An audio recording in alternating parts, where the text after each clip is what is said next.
You can't be building something in thin air. You have to have a base first before you then start doing that. And then the only place, that there's the discrete, there's two DNAs. There's this discrete one, which discrete or secret, and then there's the legal one. The discrete one is where the family go and do their thing, and they decide they decide the paternity of the child. The second one is the legal one. Do they even know that? Okay, what they are trying to do is remove the baby as Liam's son, which then invalidates him from inheriting whatever estate he left behind. That can only be done through a legal DNA. You cannot go to judge and bring your discrete DNA and say, okay, we have done DNA. The judge, they will still have to order a legal one, which the samples will be taken in front of a judge, and they will decide which clinics or wherever they need to go and do the DNA. That becomes legal. With that one, you can remove the child's name from the birth certificate or whatever.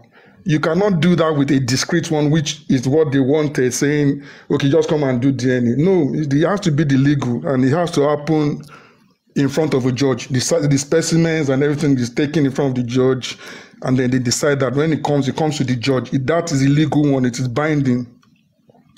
So all of this DNA stuff, I don't know where they're hoping for it to lead to, but other than linking to property rather than the cause of death. Atinuke Ariel, I just want to bring this to your attention.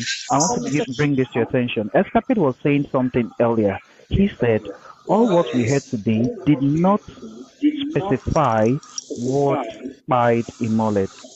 How did he die? What were the circumstances surrounding his death? The father was given about 1 hour to speak, but never did anything happen that, oh, this was what killed Mohbad. All what we heard is that I got into the house, he was already dead. I went upstairs. I came downstairs, packed him to the police station. I was delayed for 3 hours. Good. No expo. Yeah. So I think that is what they want to do tomorrow. They'll be taking our talks there. We saw them scripting things. African TV, you are here. One of those reasons, okay, good. I'm going to bring this to Atinuke Ariel's attention. I want everybody in the panel to talk about this.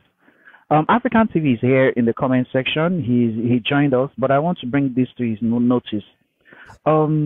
One of those things that the MOU that you signed with Baba, one of the reasons it was cancelled was because they said Baba did not know the content. He signed under ignorance of not knowing what was in the content. But today we saw a Baba that was reading from a script. It shows that this Baba could read and write. It shows that he could read and write. So Atinuke Ariel, I need you to talk to African TV or just speak freely about this, that we saw a lie being exposed today. Yeah. Good evening, the house. Good evening, everyone. I don't really watch Baba, whatever. What will I call his art? It's acting skill, because they know what they are doing. But what I wanted to say, I believe with what Oluwatosin said, that Mohbad is the one pushing back. Mohbad blood is what is haunting back, and not until when the man. Oluwatosin, please mute yourself, before please. you have a rest. Before you have a rest. And as for African TV man, I've said this before. He has his own motive of trying to help Baba because he's a businessman, and I won't really blame him. In the business world, you try to do what you feel it suits your company. So he's just a businessman. But say Baba knows what he's doing, because when they say Baba is not well educated, he knows what he's doing before signing the agreement with African TV man. He knows that African TV man will help him out, and they will share whatever they get. So me, with what I'm saying, Baba is just like disgracing himself. And what by Mo is not what he's discussing. He's not looking for justice for Mohbad. He's just looking for justice for his Mohbad's property. He's looking for a way to like acquire everything, just to like push Wunmi into the den, condemn Wunmi so that he can have access to the property, and which is not possible. The Nigerian law protects wife. Nigerian law protects children. Nigerian laws allow the deceased wife to take over the deceased property. All what he's doing, he can't gain anything. He's just going to disgrace himself more and more every day, because I've never seen it before, and I've never had it before. I have a father. My late sister, when he passed away, my dad didn't take over his property. He doesn't even want to have anything to do with the property. He asked us to hand over everything that belongs to my sister to our only child. To our only child. And even our so-called husband, estranged husband, I will say. Estranged husband. He has rights on his wife's property too. We hand over everything to the man. That's my only sister. We hand over everything to our estranged husband. Not even they were not living together when she passed away. The man was estranged, and because he has an only son and the son is living with the man, we have to hand over everything to the man. So I don't know what this man is looking for. He's not really looking for justice. He's looking for wealth. He's looking for the royalty. He's looking for the guy's property, and I don't think that guy has anything. He has his own reason. People pushing him. Men looking at the scenario, you will see the man, they were telling him what to say. It is whatever the online in-laws asked him to say that the man will just bring out. Because from the beginning of the whole story, the man said Mohbad's death, nobody kills Mohbad. It just happened naturally. And he's not suspecting anybody. All of a sudden, he said he's suspecting Wunmi, that Wunmi is poisoning Mohbad's food, that Wunmi has been sleeping around. All those stories came up when the so-called mafians connected with him, because he knew right from the day one that Mohbad is going to pass away. He saw the son's life. He saw the son's soul, just to acquire what he's getting today, because they must have promised him so many things that, you know what, is either this guy leave or all the whole family leave. So he signed a warrant with them, and that is the reason why they are always pushing him, go and say this, just to like divert the main course away from the right channel. He's there just to obstruct justice. He's not there to fight for justice. Whoever that is saying that by fighting for justice are just deceiving themselves. Is that just to like create chaos so people will just divert and stop talking about the what killed Mohbad? That is my own thought about the whole thing, because I just joined this evening. I don't know what he discussed on Breakite. I'm just hearing. Okay, okay, Atineke Ariel, thanks for that. So that British babe, I have another question for you. Is it possible to talk about justice for Mohbad without talking about the bullying, the threats to his life, talk about the show he last attended, or talk about the injections he collected few minutes before his demise? Is it possible to talk about justice for Mohbad without mentioning those three incidents? Also, not forgetting the NDLE incident that happened 2 years ago. That British way. Good class. Good evening, everyone. I hope we've had a lovely day so far.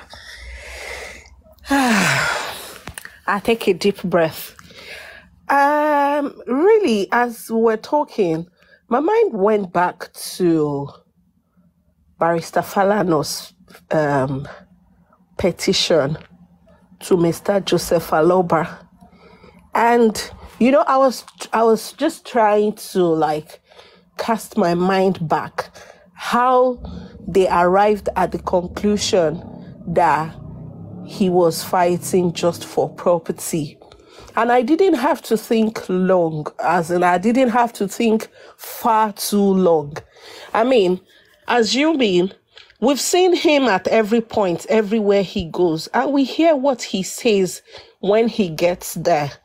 So we don't even need a shrink to tell us that this man is truly interested in indicting his daughter-in-law, nothing else. I mean, how do we clamor for justice without looking at what the late Mohbad passed through?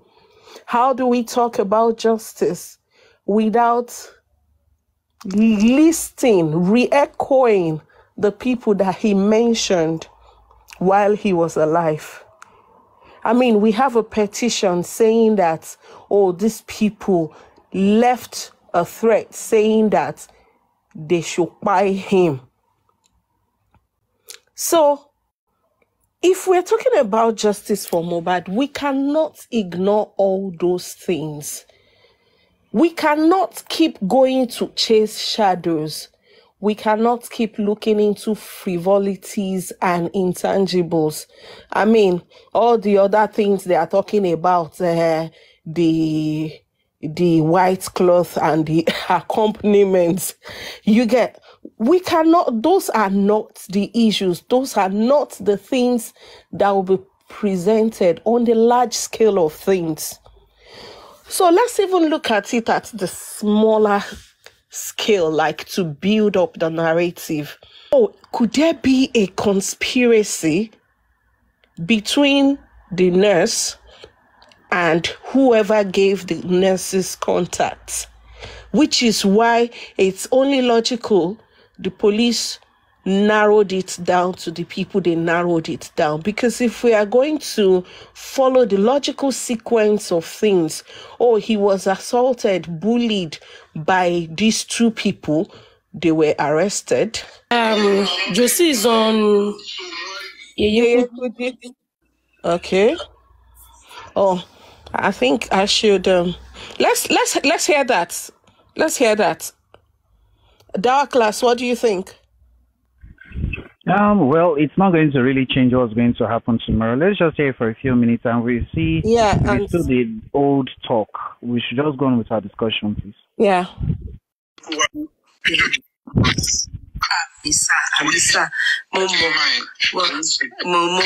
mọ̀ pé oṣù mẹ́ta lẹ́ni wò ní jẹ́ kí yàn rí máa yẹn. I'm very happy, sir. I'm very happy, sir. Ìgbèrò wa ó ti wá ṣe báyìí sìn. Àdúrà wa ni pé nísìnyí ẹ sọ fáwọn èèyàn, àwọn olólùfẹ́ yín, kí ni ẹ fẹ́ kí wọ́n máa ṣe lọ́wọ́lọ́wọ́ báyìí. Àti báwo lẹ ṣe fẹ́. Ohun tí mo fẹ́ náà ni wípé kán tó fi àdúrà ràn mí lọ́wọ́. Torí gbogbo ohun tí à ń ṣe yìí ọwọ́ agbára Ọlọ́run ni. Àwọn tí mò ń rí ó kọjá òye mi. Ṣẹ́rí nígbà tí ọmọ yìí lọ sọ pé ó bá kú ó ní tó bá pa òun ní wọn lè pa gbogbo ẹbí òun. Àwọn ẹbí yẹn ò yé mi torí pé a ò pọ̀ nínú ẹbí Alọ́ba. Nígbà tí mo wá rí ọ̀pọ̀lọpọ̀ èèyàn tó ń dìde, mo wá rí pé ohun tí ọmọ yìí sọ yìí ló bẹ̀rẹ̀ sí ṣẹlẹ̀ yìí. So àdúrà náà ni mo fẹ́ kí gbogbo àwọn tó jẹ́ olólùfẹ́ yẹn kán máa gbà fún mi pé bàbá yìí o ní àkókò yìí o àìsàn gbọ́dọ̀ ṣe mí o. Torí mo ṣe wà yìí lọ́wọ́lọ́wọ́ mo ṣe wà yìí gan ohun tí mò ń sì ó ju agbára mi lọ. So ọwọ́ agbára Ọlọ́run náà ni kó gbé mi ró káwọn ẹ̀kọ́ tó máa gbàdúrà fún mi. Wọ́n tún fi gbogbo tí wọ́n bá ní náà láti ràn mí lọ́wọ́ torí pé ní àkókò yìí mo ní ìdìrànlọ́wọ́ wọn.